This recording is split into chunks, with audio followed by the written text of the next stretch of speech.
Anytime that you add an image to your Markdown, you also want to make sure that you're adding in alt text. The alt text is important for accessibility. So for screen reader users, the alt text is going to be read when the screen reader is describing the image to them. But it's also important for everyone because if your image fails to load, the alt text can describe what the image was supposed to be, so the users have some sense of what they're looking at rather than just having a broken image. Let's take a look at adding alt text to our Markdown.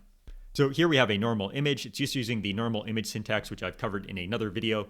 And the alt text is actually specified inside of the square brackets in front of the image path here. So inside of the square brackets at the front here, we're just going to type out a sentence that describes what the image is actually supposed to be. And there's some general guidelines on how you're supposed to write alt text that you can find. But in this case, we're just going to describe what the image here is. So I'll say a cat in the snow. Now, after adding the alt text, you'll notice that nothing has changed about our rendered Markdown.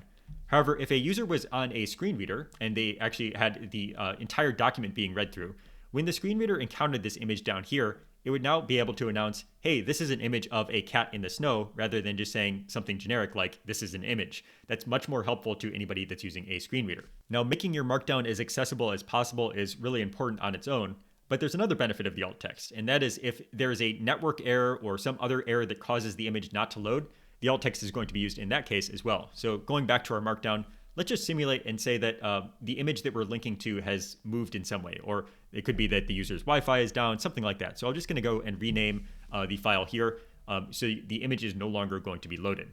You can see that over in our rendered Markdown, instead of just having a generic broken image icon, we actually now have a description of what is supposed to be shown here, so that anybody that was seeing this would know, hey, there's supposed to be an image of a cat in the snow here. It's just going to provide a little bit of extra information that is helpful even if your page is in a broken state for some reason. A good rule is that pretty much every image in your Markdown document should have this alt text. The exception would be an image that is used in a non-content way. So if you're displaying like something that shouldn't be announced by a screen reader or considered part of the document as an image for some reason, you would want to maybe omit the alt text. But for every image that is considered content, you do want to make sure you have the alt text. It's going to help screen reader users. And then also, if there's ever a network error, users will be alerted to what that image was supposed to show instead. So that's a quick look at how you can add alt text to your Markdown images.